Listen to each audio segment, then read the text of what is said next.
Welcome back to Fight Night here on talkSPORT to the King. That's right. That's what we're going to call him. I'm not going to call him by his full name throughout the course of this interview. We're just going to keep calling him the King. It is, of course, the one, the only, Mr. Amir Khan. Welcome, sir. How are you? You good? Yeah, I'm doing really well, thanks. I'm just enjoying time with the family now. Obviously, announced my retirement, and it's just good to not have that pressure on me, like knowing that I am retired, man. Whereas if I didn't announce that retirement, then I know for a fact I would have got knocks on the door, people saying, "Hey, I've got a fight for you," and then that you would have been back in that mode again, that fight mode again. Am I going to fight again? Okay, I'm going to have to go training camp, and then you're thinking of, But now I've said I've announced that I'm retired. That's it. That's it. You could chill now. Well, that is until someone, mate, they're going to still knock on your door because you're Amir Khan. They're still going to offer you stuff, but at least you put it kind of to bed. Yeah, I put it kind of to bed, so I know. But then, look, exhibitions always happen, stuff like I met Floyd the other day in Dubai, and obviously there's some excitement there. He was like, "Yeah, man, don't retire, or let's do something. There's something we can do." And I was like, maybe if it didn't happen and when we were both professional fighters, maybe it can happen at an exhibition where no one, there's no winner, but then it's just a bit of fun, giving the fans a bit of entertainment. And, I think now with boxing, like it's totally changed now where there's a lot of these fights happening, these social media guys are fighting each other. And boxing now, it's opened a new door to that type of style of boxing now, where people can just step in and after like a week of training and start fighting. Mate, listen, we're going to go through the lot here, right? So I've got so many little pieces to talk to you about. First and foremost, a lot of people say that when we are growing up as children, we get certain traits off our family members, all right? Now, in the boxing ring, you obviously had ridiculously fast hands. You had an incredible amount of skill, but you also had a set of balls the size of King Kong, all right? Where did you get that courage from? Was it from your dad's side, your mum's? Who in your family is that who has that never say die attitude? I don't know. See, I was sometimes a bit too bold for my own good. And when I kind of was taking fights on, a lot of my people in the family would be like, "Oh, nah, do I take it? Nah, you stupid. Like, really? Do you have to do this?" I don't know where that comes from, one thing about like my caste, the caste I come from in Pakistan is like a warrior caste anyway. So maybe I'm just like a warrior, I'm just a fighter, and I've never been afraid of anything, going with fighters. And like, I remember, you check this out, I don't think many people know this, but when I first went to train with Terence Crawford's team, Bomac and everyone, but they made me spar. My first sparring session was against a heavyweight. Well, I was sparring a heavyweight, and I'm like, I didn't say no to it. I was like, yeah, I'm game. I went in there, and I started to do well against him, and but later on it clicked. I was like, why the hell did they put me in with a heavyweight, man? That guy could have hurt me. It's crazy. Like, but I think sometimes having a big set like that can definitely be a downfall as well, because you can always get hurt in this sport as well. Well, that's the thing, you never shied away from anything. And I'm just looking at the resume here. Kotelnik, Malignaggi, Maidana, Judah, Collazo, Alexander, Algieri, all world champions that you beat. Obviously, you've been in some that you lost as well, man. Yeah. But when you set off on the professional journey after the Olympics and you thought about how your career might play out, was it like that in your head? Like Hall of Famer after Hall of Famer after Hall of Famer, world champion after world champion after world champion? Never ever would have thought my career was ever going to be like that. And I think you kind of realize, like, after you retire, you think, wait a minute, this is what I did. And I look back at it myself and think to myself, how on earth did I manage to do all this? And look what timing I was on and what I did in the sport. Like, even if I had fought maybe a quarter of them fighters, I would have been happy with it. They're still good names. But to fight that many world champions, former world champions, and to have that many world title fights, look, I have to say, God's been on my side. There's been fights where I've lost and I never thought I'd gonna get a big fight again, but there's always been a big fight there for me. And even now, even though I lost a fight against Kell Brook, and I know for a fact that if I stayed in the game, someone else would have fallen on my lap. But I had to retire because I know that I'm a type of guy where if something falls in your lap, you think, no, I'm gonna take this. I know I can do this. I'm gonna prove myself wrong. See, half the time I go against myself.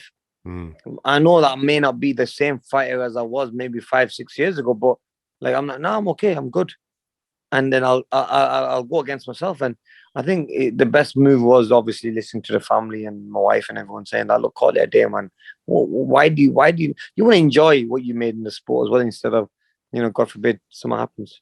Yeah, absolutely. You mentioned defeat there, right?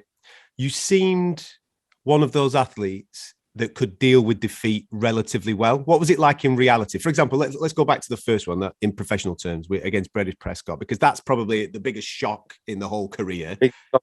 How'd you deal with that? How'd you deal with that moment? You know what? I remember that the amount of friends I lost and the amount of people that kind of walked away from my life, it was crazy, but like it was unbelievable. Like over a loss, and I was getting written off by everyone, from the media to other boxing analysts and other boxers, saying he's not going to become a world champion. He was just a hype job. And I think a lot of fighters envied me as well, because I mean, look, you have to remember, when I signed a professional contract with Frank Warren, I was already up 1.5 million pounds without even throwing a punch. So I got 1.5 million, like without even throwing a punch, just a sign-on bonus. And nowadays, that's unheard of in boxing, And then I was getting paid well enough, and then people thought, oh, people got to know about what I was making, and the amount of the deal with ITV I got, and also I was everywhere. And they thought, this guy's not a world champion, and he's getting all this media, all this hype. Now he's lost. A lot of people were happy. I did get a lot of hype, but that was probably the best thing that ever happened to me, was the Prescott fight, because sometimes you stop believing in your own hype as well. Look, I'm a young man. I was young. I was about 18, 19 when that loss happened. And, you lose that focus. You think that you're invisible. You beat anyone. I had to deal with Reebok. I had to deal with all the biggest companies like George Armani. I had to deal with like Burberry and everyone. And I was thinking like, oh, I've got everyone on my side. Nothing can happen, go wrong. But as soon as that went wrong, when I lost that fight, I started losing a lot of my deals. I started losing a lot of my friends or the people who are around me. And Jack, that gave me like that extra hunger to come back stronger and prove people wrong.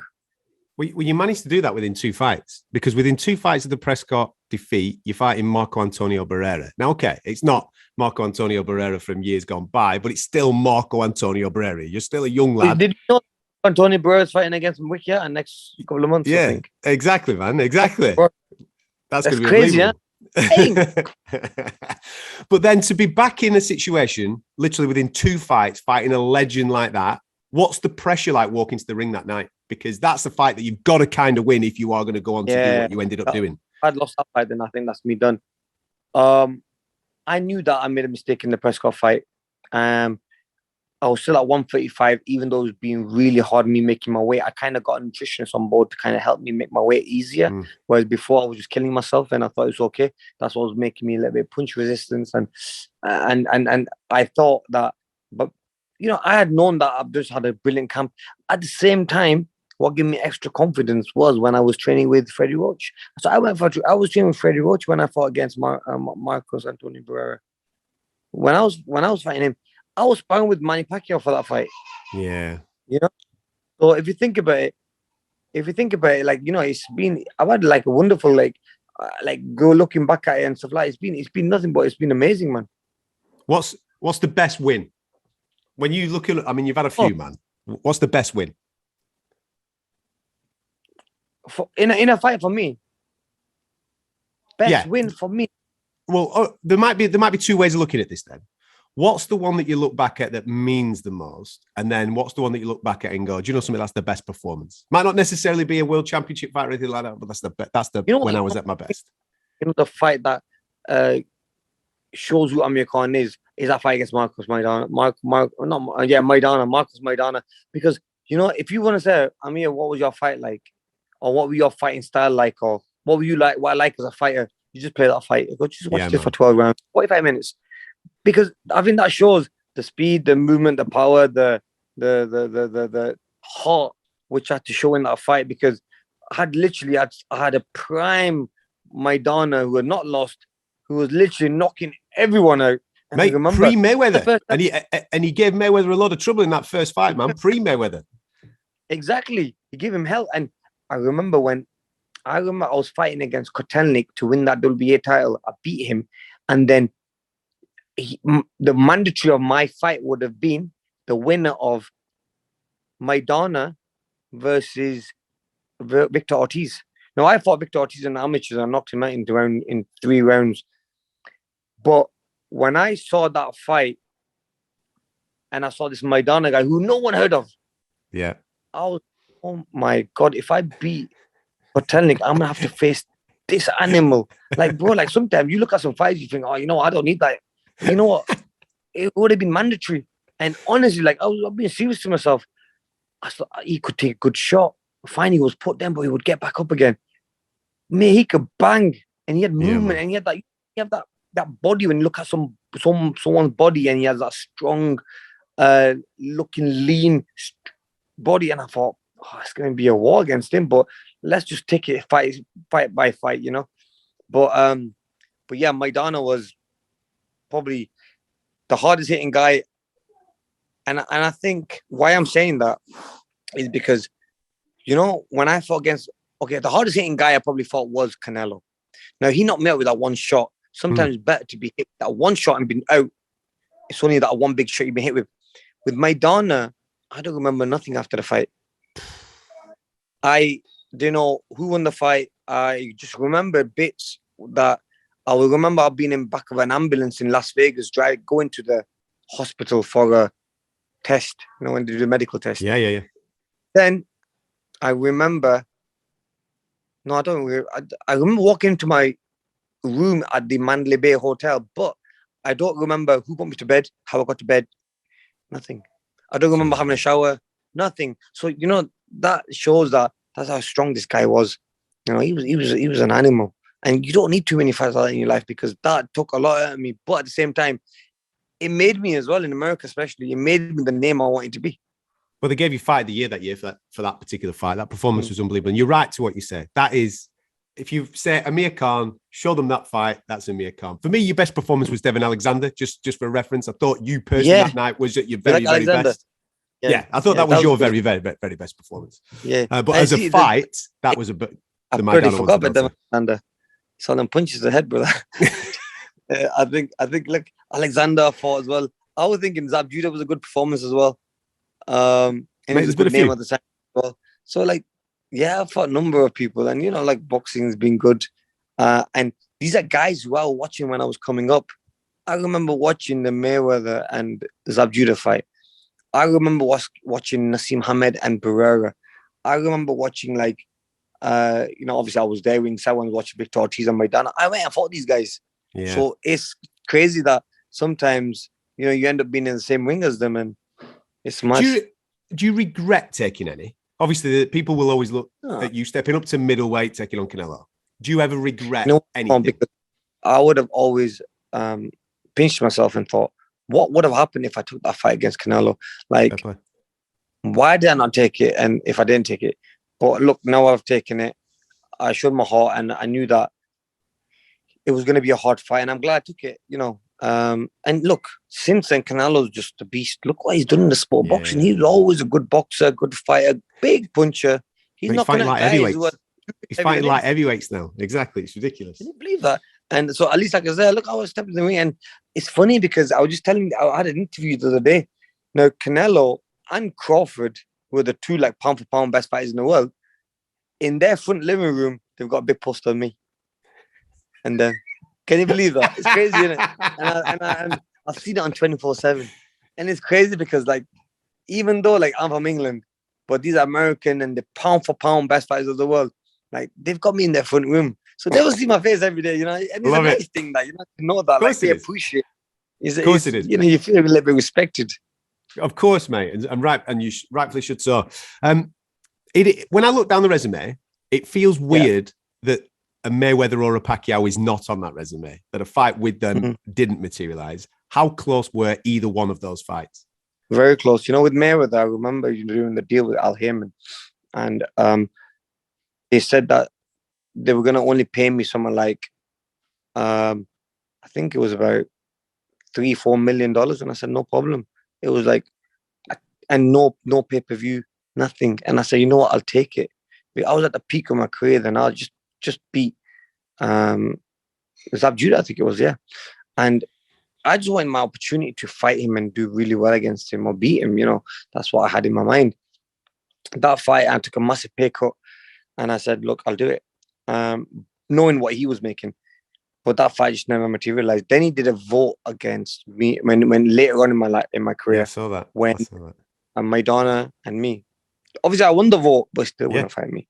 I mean, stylistically, I think I might have been a very bad fight for him because, look, I might have not been able to take the biggest shots in the sport, but a Mayweather fight would have been more of a game of chess. Hit, move, boom, boom, you know what I mean? And I was at the peak of my career where my movement, my sharpness, everything was there. But look, it's funny because I met Mayweather just about a week ago in Dubai, and very respectful. And, look, bro, how many people know Mayor Floyd? He's a superstar. I mean, look, one of the best ever, right? And he called me by my name, done a video. Yeah, I'm here with Amir. We in Dubai. I mean, it's nice, when someone acknowledges and respects you. And believe it or not, I did not see him when I was standing there. I was standing speaking to, because I saw a guy with a TM t-shirt on, and it was one of the team guys. I go, hey. I go, you must be with Floyd's team. And he goes, yeah. So we got talking. I go, are you from America? He goes, oh, you living here? I go, no, I just come on a break with my wife over here. Next thing, Floyd gets my attention. He goes, hey, what's up? And I go, oh, damn, Floyd's right. Sat there. We were sat there, and I thought, damn. So obviously, I did feel a little bit like, I don't know if he felt like I was disrespecting him, which I wasn't because I didn't see him. He thought that he's not even talking to me. He's talking to my guy, one of my guys, one of my friends. So then I went over to him, had a really good chat with him, and he's really respectful, and we had a really good catch up. But look, man, see, one thing about boxing, which is the craziest thing, is that we might not be friends before fighting each other or when the fight's happening, but straight after the fight, guess what? We are best of friends. Like we are good friends afterwards. We'll speak to each other, we message each other, like throwing a punch at each other, hitting each other. Does kind of make you close after. Is it like that with Kell now? Because you look quite amicable at the end. Yeah, you looked amicable at the end of your fight. So my missus, she was in the UK, so she got invited to a Sky show, and Kell was there. Kell went over to my missus and says to her, look, I just want to say thank you for what you did. You guys were amazing, and really was respectful to my wife, and said, I'd love to see Amir and catch up with him, maybe have a drink with him, have a coffee, maybe we can meet. And you know what? I'd love to do that.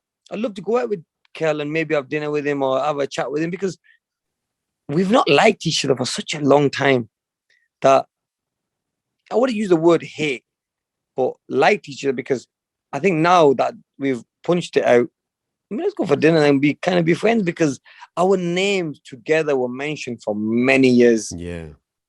And they were attached. So yeah, man, I mean, if I see him, I'd definitely say hello. Good. Listen, you've been famous since you were 17 years of age, and it went crazy for you. What is the maddest thing that has happened to you since you've been famous? Whether it be, I don't know, Denzel Washington being at a fight. So the maddest thing. What is the maddest thing that has happened to you? See, you know what? I'm a very big fan talking about Denzel Washington. I'm a massive fan. And I'm a massive fan of Denzel. He's one of my favorite actors. But I did meet him in MGM. And he was stood at the steps. And, obviously, he was on his own. So obviously, and guess who had the bodyguards? I had like 2 security guards with me. I don't need a security, but I don't know why they're with me. I mean, I don't know, they just walking me out to kick me at the bloody MGM. So I see him, I go, I've seen that guy somewhere. So I go to the security guy, who's that guy? I've seen him. So he's whatever promoter or something. He goes, no, that's Denzel. I'm like, yo. So he goes, so I go, hey. So obviously, look, I'm not shy. I went over to him, can I please have a picture? He goes, oh, you're that boxer. He goes, you're that Amir Khan. No way. When he said that, I was like, damn, this is like this man is the man. And like, he knows who Amir Khan is. Like, wow, I couldn't believe it, bro. Like, I was like crazy. Like, so I took a picture, made a video for me and everything. That was one time. And P. Diddy, got me with him, took me in his P. Diddy said, listen, I'm standing there outside the Planet Hollywood Hotel in Vegas, and as I'm stood there, he just walks and stands right next to me, and he goes, "Oh, we wait. I got to wait for my friends that come in to pick me up and go out." We just got talking like normal, kept it quite cool, you know what I mean? He says to me, "Jump in. Listen, your friends are waiting. They might be long. Jump in, come with me." He took me in his limo. I'm not gonna tell you where we went, but he took me out, and we went out all night.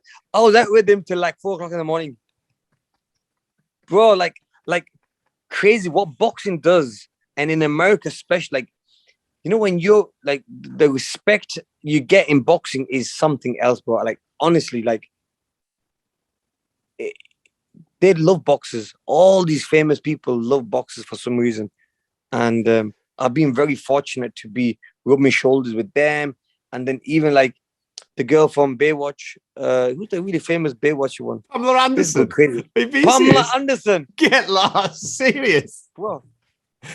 A TV show with her. I was, oh man, yeah, man. Why did they kill me? My wife's gonna come home and say, what's going on? Like, Pamela Anderson, like, that'd be crazy. But I've seen crazy stuff in my life. You know what I mean? Walked into like a party I've been invited to in LA.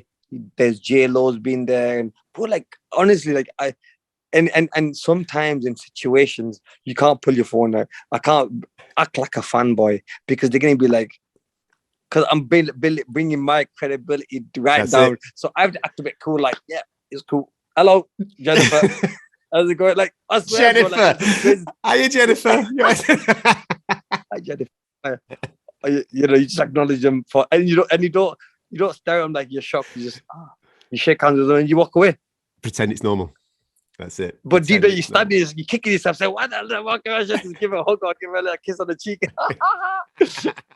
But listen, but and all this comes from boxing, and you know, like, to have the likes of, I used to be at the Wildcard Boxing Club, used to be in LA, and Freddie Roach's gym, and we'd have like Mickey Rock walk in the gym and do some training with me. Wow.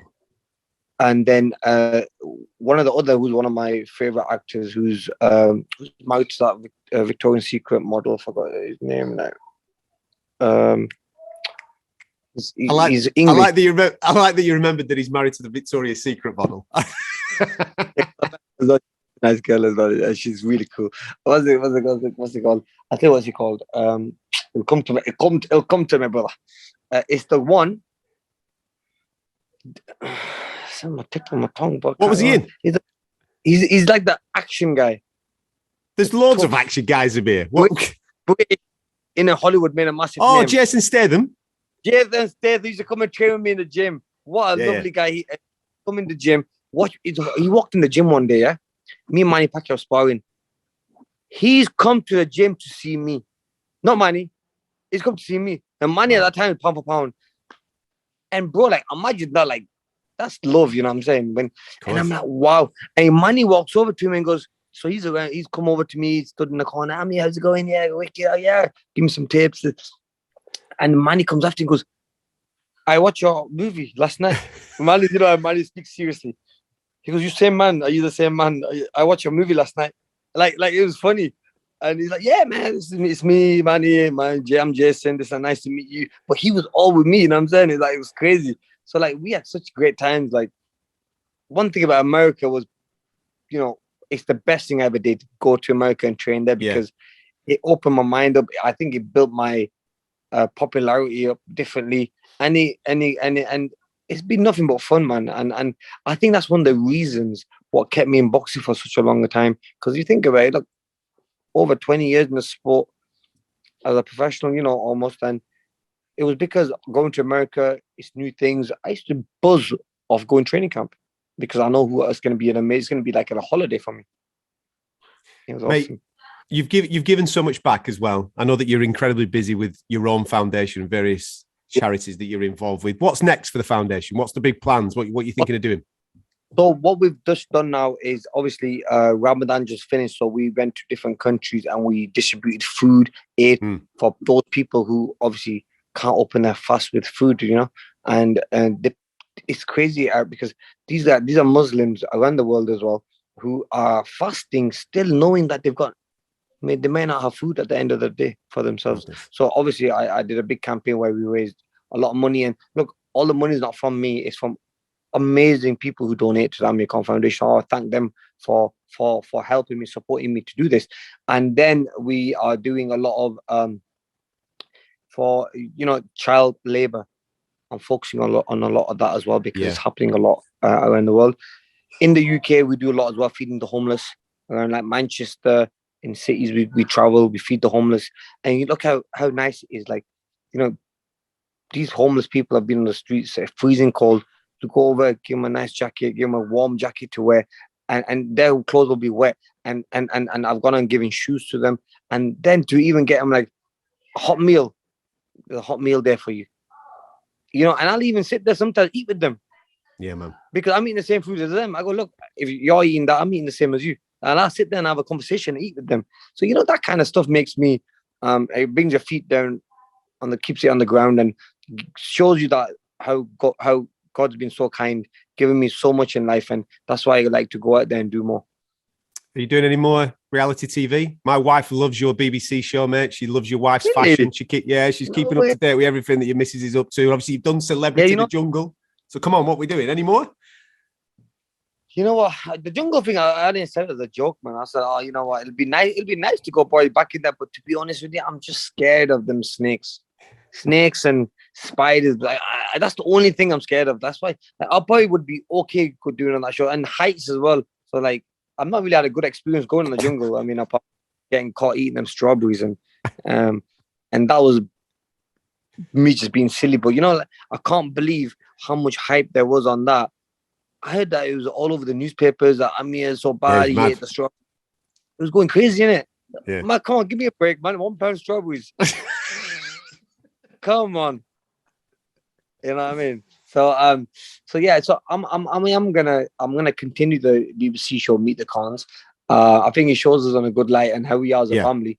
Then I've got next year I want to start doing a lot more work with like just TV shows and maybe do some more reality stuff. Yeah. So let's see. I mean, look, bro, I enjoy it, but what I want to really do is boxing commentary. I love like talking boxing, and I want to involved in the commentary side of it. Yeah. So if you got a job for me there, let me know. Listen, my bosses will be straight onto you now that you've just said that, Amir. You've got yourself a job for life, pal. It's job done. It's always good. Like I want to grow old having my foot in the door in boxing as well. So boxing done so much for me in my life. So I want to be part of it. Go to the big fights, talking about the big fights, and it'll keep me in the mix. Well, and I just want to keep involved in it. I don't want to. It'll hurt me more if I just left and never look back at boxing. I still want to keep my foot in the door somehow. Mate, you will always be in the door. Just to finish off, mate, I just want to say thank you, not just from myself, but I'm sure I can speak on behalf of the British boxing media. You were always incredibly accommodating with your time. You got it. You just got the game. You made it so easy for us. Thank you so much for doing that during your professional career. And of course, from a fan point of view, whenever we bought a ticket for an Amir Khan fight, we were never. It was excitement. You don't know what to expect. Entertainment guaranteed, man. And that's what we're here for. Listen, it don't matter what. If Amir might go down, the opponent might go down, there's going to be blistering speed, there's going to be excitement. Having a good chin, not having a good chin. I mean, it just made the whole fight exciting. And I just thank all the fans in the UK who have been very supportive, and I've had such a great time, honestly, being part of it. And I do kind of get a little bit upset when I say I've retired, because I don't think I was ever going to retire, because I love the sport that much. But mate, there's always exhibitions. There's always exhibitions, and if Floyd's out there, have a little bit of a chat. You might get that dance one day. Eh? You might get it. Exactly. No, man. I don't know if I want to be punched in the face again, but trust me, it's just not nice. I've had that all my life. I just want to have a break, man, and somehow get my looks back. My wife always says, "Nose got bigger because all the punches you've taken to your nose and stuff." I'm like, they war wounds, See, I've always had this little marquee on my nose, and I was gonna get it fixed. My mom goes, "You maybe get it fixed," but then I thought, nah, you know what? It's a mark that when I look at it, it's the war marks, isn't it? Mate, it's a world champion's nose, that, mate. Proper. So yeah, gonna keep Listen, bro. Enjoy your little rest. We'll see you back in the UK in a couple of weeks, mate. I'm in the UK in a couple of weeks' time, so definitely we'll get together. Top man.